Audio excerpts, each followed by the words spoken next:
Hello everyone, this is Priya Mishra and welcome to JR college. कैसे हो सभी? आई होप सो मजे में होंगे और बहुत बढ़िया तरीके से पढ़ाई चल रही होगी। चलो सो आज हम स्टार्ट करने वाले हैं, स्टार्ट नहीं एंड करने वाले हैं हमारे सिक्स्थ चैप्टर को, जिसका सिर्फ लास्ट टॉपिक रिमेनिंग रह चुका है। इससे पहले हमने कंप्लीट कर लिए हैं 5 लेक्चर्स को, और अगर आपने अभी तक नहीं देखा है, एक भी लेक्चर मिस किया है, तो प्लीज जाकर जल्दी से कंप्लीट करो ताकि आपको समझे कि इंट्रोडक्शन क्या है, ई कॉमर्स होता क्या है, ई गवर्नेंस क्या होता है। ये चैप्टर बहुत ज़्यादा इंपॉर्टेंट है आपके एग्जाम पॉइंट ऑफ व्यू के साथ साथ। आप रियल लाइफ में जब बाहर जाते हैं, आपको नॉलेज होना चाहिए अलग अलग चीज़ों का, तो उसके लिए भी बहुत ज़्यादा इंपॉर्टेंट है।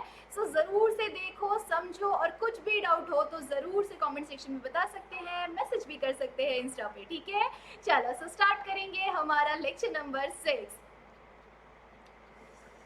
अब तक हमने ये सारे टॉपिक्स को कंप्लीट कर लिया है, पेमेंट मोड्स को, ई गवर्नेंस, ई कॉमर्स, ऐसे मल्टीपल टॉपिक्स को हमने कंप्लीट कर लिया है। चैप्टर लेंदी था, आज हमारा ये लेक्चर नंबर 6 होने वाला है इस चैप्टर का। ओके, सिर्फ एक टॉपिक है, जल्दी जल्दी से कंप्लीट करेंगे। Last topic name is security measure in e commerce. इससे पहले हमने ई कॉमर्स के बारे में मल्टीपल चीजें कंप्लीट करी है।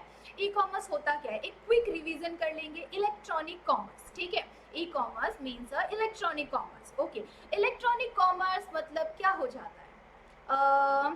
अगर आपका कोई शॉप है और आप नॉर्मली सेल कर रहे हो चीज़ों को, ठीक है, आप नॉर्मली आसपास के एरिया के लोग आपके पास आ रहे हैं चीज़ों को खरीदने के लिए और आपको कैश में पेमेंट मिल रहा है, ठीक है। बट आपको आपके बिजनेस को ग्रो करना है, आपके बिजनेस को डेवलप करना है, तो आप उसे कहाँ पर लेके जाएंगे? आप अपने बिजनेस को इंटरनेट के थ्रू किसी भी अदर कंट्री में, किसी भी अदर स्टेट में सेल कर सकते हैं, ग्रो कर सकते हैं, अपनी चीज़ों को सेल कर सकते हैं। लाइक आपका कोई ड्रेस शॉप है, या फिर आपका कुछ भी ग्रोसरी मार्केट है, लेडीज की वेयर्स है, कुछ भी चीज़ें हैं आपका, आपके बिजनेस का, ठीक है, तो आप उसे बहुत ही बड़े लेवल पर अलग अलग स्टेट्स, अलग अलग कंट्रीज तक पहुंचा सकते हैं through the electronic media. Like internet के थ्रू आप अलग अलग जगहों पर चीज़ों को सेल कर सकते हैं, किसी एप्लीकेशन, वेबसाइट के थ्रू आप सेल कर सकते हैं, ठीक है।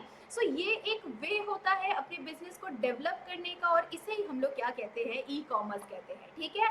एक लंबा गैप हो गया था हमारे लेक्चर्स के बीच में, इसीलिए मैं आप लोगों को फिर से एक शॉर्ट रिविजन की जैसे मैं समझा रही हूँ, ठीक है। आई होप सो आपको इतना क्लियर हो गया होगा कि व्हाट इज ई कॉमर्स, ठीक है। There are many things in this chapter, please जाकर जल्दी जल्दी से कंप्लीट कर लो सारे लेक्चर्स को one by one, because first lecture के अंदर हमने बहुत सारी इंपॉर्टेंट चीज़ें कवर की थी, सेकंड के अंदर भी, एंड टिल 5 तक हमने बहुत सारी चीज़ें कवर कर ली है, ठीक है। नहीं देखा तो प्लीज जल्दी जल्दी से कंप्लीट करो। ओके, आज का जो टॉपिक है हमें बताने वाला है कि security measure in e commerce. E commerce के अंदर हम सिक्योरिटी के लिए क्या करते हैं, ठीक है। अब आप कुछ बहुत बड़ा कर रहे, कोई बहुत बड़ा बिजनेस है आपका, ठीक है। अब उस बिजनेस की सिक्योरिटी भी इम्पोर्टेंट है ना। बिजनेस अगर ग्रो हो गया है, छोटा मोटा बिजनेस होता है, तो उसमें हमें कुछ लॉस हो जाए, कुछ प्रॉब्लम हो जाए, कुछ लीक हो जाए, तो वो हमारे लिए ज़्यादा मैटर नहीं करता।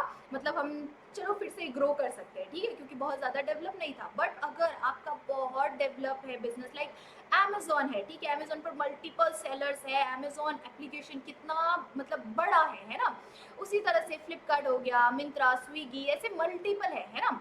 यहाँ पर वो क्या कर रहे हैं, उनका बिजनेस जो है वो बहुत ज़्यादा डेवलप हो चुका है, ठीक है।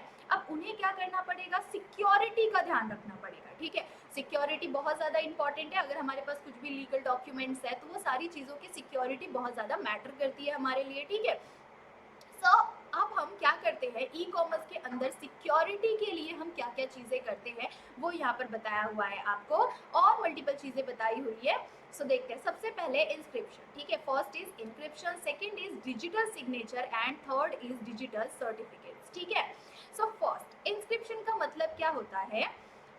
जो आपका डॉक्यूमेंट है, ठीक है, जो भी डॉक्यूमेंट आपका है, जैसे सपोज कि कोई डॉक्यूमेंट का नेम हो गया, कोई सिग्नेचर हो गया, कोई पासवर्ड हो गया, तो आप क्या करेंगे? उसे कन्वर्ट कर देंगे, ठीक है। वो जो नॉर्मल टेक्स्ट के फॉर्म में है, नॉर्मल टेक्स्ट के फॉर्मेट में है, उसे हम लोग कन्वर्ट कर देंगे इन द कोडिंग फॉर्म, ठीक है, इन द कोड, ठीक है। उसे हम लोग कन्वर्ट करेंगे किसमें? कोड के फॉर्म में कन्वर्ट करेंगे। अब कोड के फॉर्म में कन्वर्ट करेंगे तो ज़रूरी नहीं है कि वो सारी वो चीज़ें सबको समझ में आ जाए, है ना। हमें पता है ना कि हमने किस लैंग्वेज में या फिर हमने किस तरह से उसे कन्वर्ट किया है, कि क्या है उसका, उस वर्ड का मीनिंग क्या है, वो चीज़ हमें पता होगी, है ना। जो भी उस बिजनेस के जो जिनका भी होगा वो, उन्हें पता होगा वो चीज़ें, है ना। सो सिक्योरिटी पर्पस के लिए बहुत सारे लोग इस चीज़ को करते हैं कि वो क्या करेंगे, कन्वर्ट प्लेन टेक्स्ट, जो उनका प्लेन टेक्स्ट होता है उसे कन्वर्ट कर देंगे कोडेड टेक्स्ट में टू कीप डेटा सेफ, अपने डेटा को सेफ रखने के लिए, ठीक है। अगर आपने सीआईडी देखा होगा तो आपने देखा होगा कि कोई ना अलग सी लैंग्वेज में हम कोई लेटर लिखा हुआ रहता है, उसे जो अलग अलग पर्सन होते हैं जो कन्वर्ट लैंग्वेज के एक्सपर्ट्स होते हैं, वो उसको कन्वर्ट करते हैं इन अ नॉर्मल ह्यूमन लैंग्वेज, ठीक है, जो नॉर्मल हिंदी लैंग्वेज होती है उसमें कन्वर्ट करके चेक करते हैं, ठीक है। सो ये सारी चीज़ें हम अपने डेटा को सेफ रखने के लिए करते हैं, ताकि हर किसी को पता ना चल सके, हर कोई समझ ना सके, ठीक है। सो ये एक वे है to keep your data safe. And two types, इसके अंदर भी टू टाइप होते हैं, first is symmetric key and second is asymmetric key, ठीक है। Next is digital signature. Digital signature आपको पता है बहुत सारी चीज़ें डिजिटलाइज हो जाने की वजह से वो सेफ हो रह पा रही है, ठीक है। और बहुत सारी चीज़ें डिजिटलाइज ना होने की वजह से, जब प्रीवियसली अगर हम लोग देखें तो पहले के टाइम पर डेटा डिजिटली अवेलेबल नहीं था, ठीक है। हम कुछ भी चीज़ें इंटरनेट के थ्रू नहीं करते थे, हम सारी चीज़ें ऑफलाइन करते थे, और ऑफलाइन सारी चीज़ें होने की वजह से क्या होता था, बहुत ज़्यादा क्राइम बढ़ता है, लोग किसी के साथ गलत करते हैं, अगर उनका कोई भी लीगल डॉक्यूमेंट है उसे जला दिया, फाड़ दिया, गायब कर दिया, छुपा दिया, उसके ऊपर नेम लिख लेते थे खुद का, ठीक है। तो ये सारे रीजंस की वजह से बहुत ज़्यादा चीटिंग, बहुत ज़्यादा लोगों के साथ गलत होता था, ठीक है। सो इस रीज़न की वजह से अभी के टाइम पर हम मोस्टली डिजिटल सिग्नेचर या डिजिटली कोई भी चीज़ों को करना प्रेफर करते हैं, लाइक कोई फॉर्म फिल करना है, कोई कुछ भी अप्लाई करना है आपको, तो वो सारी चीज़ें हम कहाँ पर जाकर करते हैं, डिजिटली जाकर करते हैं। इस रीज़न की वजह से हमारे पास परफेक्ट प्रूफ होता है, जो कि ऑलरेडी मीन्स हमारे पास हमारे फ़ोन के अंदर होता है या इंटरनेट पर होता है, जिसे कोई भी दूसरा इंसान हटा नहीं सकता, चीट नहीं कर सकता हमें, ठीक है। हमारे नेम को नहीं हटा सकता, हमारे सिग्नेचर प्रूफ को नहीं हटा सकता, और signature is a main proof, ठीक है। सिग्नेचर एक बहुत ज़्यादा इंपॉर्टेंट और मेन प्रूफ होता है। किसी भी जगह पर आप जाएंगे, किसी भी फील्ड में आप जाएंगे, कुछ भी आपको करना है तो आपका सिग्नेचर बहुत ज़्यादा ज़रूरी होता है, और आपके सिग्नेचर का कॉपी कोई कर सकता है, ठीक है।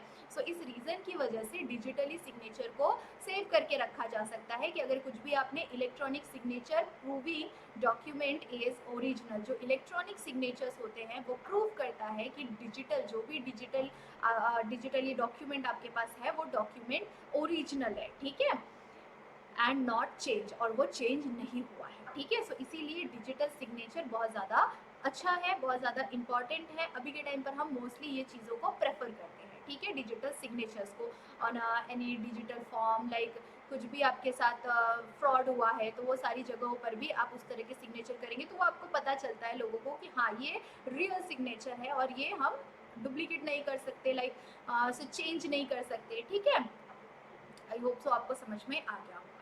And last is digital certificates. What is digital certificates? Digital certificates क्या होता है? अभी आप लोग को पता होगा कि पहले हम जब भी ऑफलाइन, मोस्टली ऑफलाइन क्लासेस वगैरह करते थे तो वो रीज़न की वजह से हमें ऑफलाइन सर्टिफिकेट्स मिलते थे, ठीक है। अभी आप 12th स्टैंडर्ड में है, इससे पहले अगर आपका 10th का वैकेशन वाला जो पीरियड होगा, उस वैकेशन के अंदर आई गेस आप सभी ने आईटी के कोर्सेज किए होंगे, आईटी का कुछ ना कुछ सीखा होगा, ठीक है। और अगर नहीं सीखा है और आपको फ्री में सर्टिफिकेट्स चाहिए, if you want a certificates, कोई भी बिना पेमेंट के, ठीक है, आपको बिना पैसे के, देन आप मुझे कमेंट सेक्शन में बताइए, मैं आप लोगों को और बहुत सारे अलग अलग फील्ड्स के अंदर आप सर्टिफिकेट्स कैसे ले सकते हैं वो मैं आपको इसी लेक्चर के अंदर बताऊंगी, अगर आप कमेंट सेक्शन में बताएंगे तो, जिसकी वजह से आपको आगे जाकर बहुत ज़्यादा लाइक प्रेफरेंस मिलेगी। अगर किसी आपने इंजीनियरिंग कर रहे हो या फिर आप किसी भी फील्ड में कहीं जॉब के लिए अप्लाई कर रहे हो, तो वो सारे टाइम पर आपके पास सर्टिफिकेट, आपके पास एक्सपीरियंस बहुत ज़्यादा मैटर करता है, ठीक है।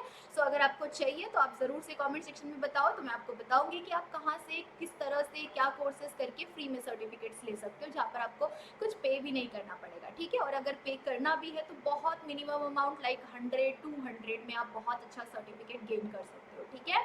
नॉलेज और विथ नॉलेज, ठीक है, विथ लेक्चर्स आप अच्छा खासा गेन कर सकते हो, ठीक है। सो डिजिटल सर्टिफिकेट्स जैसे आपके कोई भी डिजिटल डॉक्यूमेंट्स है, ठीक है, तो वो डॉक्यूमेंट्स डिजिटली अवेलेबल होना, लाइक आधार कार्ड है, पैन कार्ड है, तो ये सारी चीज़ें डिजिटली अवेलेबल होना, लाइक ये एक प्रूफ है, ये एक आपका परफेक्ट आइडेंटिटी कार्ड, ये सारी चीज़ें क्या है, एक लाइसेंस आपका, ये क्या है, एक परफेक्ट प्रूफ है आपके लिए कि ये आपकी आइडेंटिटी को शो करता है, ठीक है। और ये आइडेंटिटी को शो आप डिजिटली करवा सकते हैं, ठीक है। आपको आधार कार्ड लेके ऐसे घूमने की जरूरत नहीं पड़ती है, ठीक है। वो डिजिटली अवेलेबल है, कोई भी चेक करेगा, आप आधार नंबर बताएंगे, चेक करेगा एंड आपको आपका पूरा इंफॉर्मेशन वहाँ पर मिल सकता है, ठीक है, कि आप वही पर्सन है, आपका रियल सिग्नेचर, आपका रियल एड्रेस, आपका रियल जो भी चीज़ें हैं लाइक नंबर एंड एनीथिंग, ठीक है।